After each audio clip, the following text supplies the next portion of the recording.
Hey guys, Spider here for Call of Duty World War II Zombies. We only have 2 dossiers left.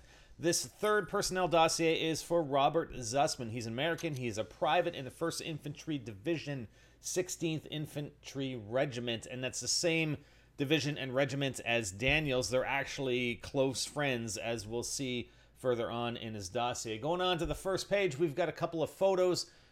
Well, there you go. Zussman with his best friend Daniels. And it looks like they're faking combat or something, running around. They're in training, right?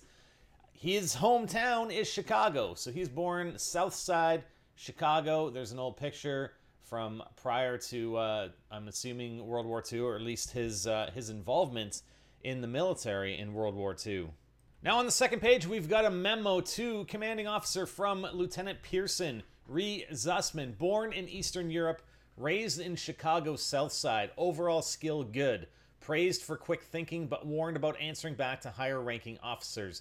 Bit of a smartass, we'll keep an eye on him. It sounds like these guys are actually going to be pretty fantastic in the campaign. We got one guy, Daniels, he's out to prove himself, and this guy, Zussman, who's just going to be a smartass and think he's, you know, he's all that, right? So combine those two guys, I think it's going to be quite interesting. So we've got a letter on page 3, and it looks like it's about 3 days before they shipped out in order to actually take part in the war, and they were done their training.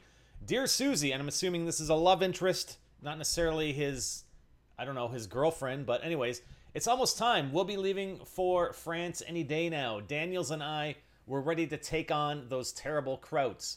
We'll win this war, I'm sure of it. And then I'll be back, and maybe we can go on a date to that pizza place on your block. What do you think? Promise to have you back at a decent hour. Despite what you might hear, I'm a true gentleman. See, all his friends are probably talking trash about him back home, right?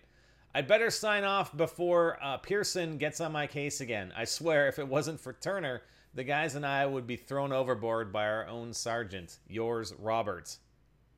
And last but not least, we have the M1A1 Carbine. Now, I pronounce it carbine. It might be carbine, not sure. But the U.S. M1A1 Carbine had a folding stock and was intended for issue to American airborne troops during World War II. These troopers in Europe in 1944 have M1A1s. The arm that holds the distinction of being manufactured in greater numbers than any other U.S. military firearm of World War II is the U.S. Carbine Caliber 30 M1. The carbine represented a new category of service arm initially intended to replace both the 45 ACP pistol and the Thompson The Thompson submachine gun. Developed in 1941 by Winchester Repeating Arms Company and adopted after an exhaustive series of trials by the U.S. Army Ordnance Department.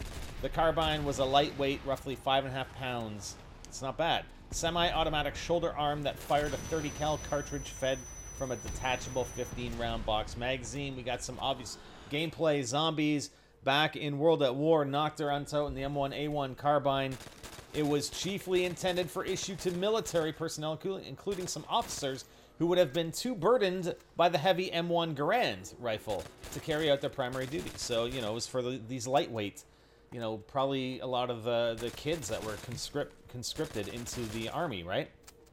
By the time production ceased in 1945, some 6 million carbines had been manufactured by 10 different prime contractors, and carbines were widely issued in all theaters of the Second World War.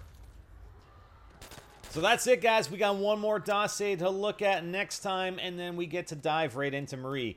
Wait. I didn't say that right. We're going to dive into Marie's journals, which are obviously going to be more applicable to zombies, and, you know, it's going to get interesting, trust me.